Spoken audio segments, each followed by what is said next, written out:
A massive protest demonstration has been organized by heads of pro-Kannada organizations at Raj Bhavan. Kannada Vakkoota leader Vatal Nagraj has warned the state government of massive demonstrations across the state. The protest demonstration was organized in wake of the ongoing oppression, attacks and injustices over the Kannada linguistic minorities living in Goa state.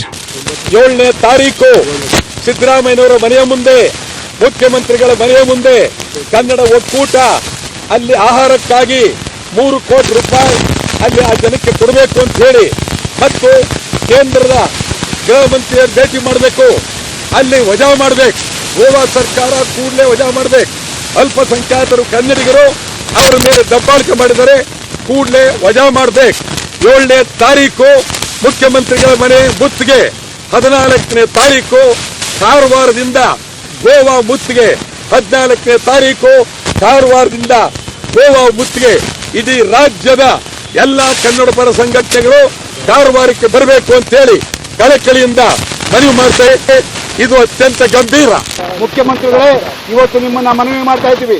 ಇಲ್ಲಿವರೆಗೂ ಒಬ್ಬ ಮಂತ್ರಿಯನ್ನ ಗೋವಾಕ್ಕೆ ಕಳಿಸಿಲ್ಲ, ಅಲ್ಲಿ ಪರಿಶೀಲನೆ ಮಾಡಿದ ಕನ್ನಡಿಗರ ಪರಿಸ್ಥಿತಿ ಏನು ಅನ್ನೋದನ್ನ ನೀವು ಒಂದು ವರದಿ ತೆಗೆದುಕೊಂಡಿಲ್ಲ.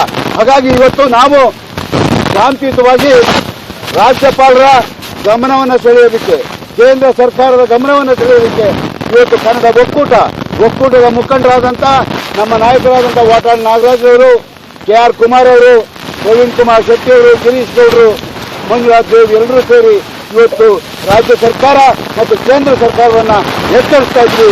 ಕೂಡಲೇ ಅಲ್ಲಿಯ ಕನ್ನಡಿಗರಿಗೆ ನೀವು ರಕ್ಷಣೆಯನ್ನ ಕೊಡಬೇಕು. ಚಕಾರ ಎತ್ತುತ್ತಲೇ ಪಕ್ಕದಲ್ಲೇ ಇರುವಂತಹ ಗೋವಾಲ್ಲಿ ಅನ್ಯಾಯಕ್ಕೊಳಪಟ್ಟಂತಹ ಕನ್ನಡಿಗರನ್ನ ಅವ್ರು ಯಾವುದೇ ಹೊತ್ತು ಅಲ್ಲಿ ಅವ್ರಿಗೆ ಒಂದು ಶಕ್ತಿ ಕೊಡುವಂತ ಕೆಲಸವನ್ನು ಮಾಡಿಲ್ಲ.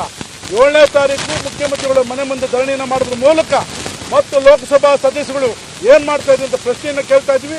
ಅವ್ರು ಕೂಡಲೇ ರಾಜೀನಾಮೆ ಕೊಡಬೇಕು. ಅವರ ಮನೆಗಳ ಮುಂದೆನೂ ಸಹ ಧರಣಿಯನ್ನು ಮಾಡ್ತೇವೆ.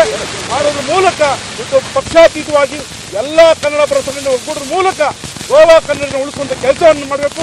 ಕನ್ನಡ ಒಕ್ಕೂಟ, ಕನ್ನಡ ಸೇನೆ ಸಂಪೂರ್ಣವಾಗಿ ಬೆಂಬಲವನ್ನು ವ್ಯಕ್ತಪಡಿಸ್ತಾ ಇದೆ. ರಾಜ್ಯಭವನಕ್ಕೆ ಮುತ್ತಿಗೆ ಹಾಕ್ತಾ ಇದೆ ಕಾರ್ಯಕ್ರಮ.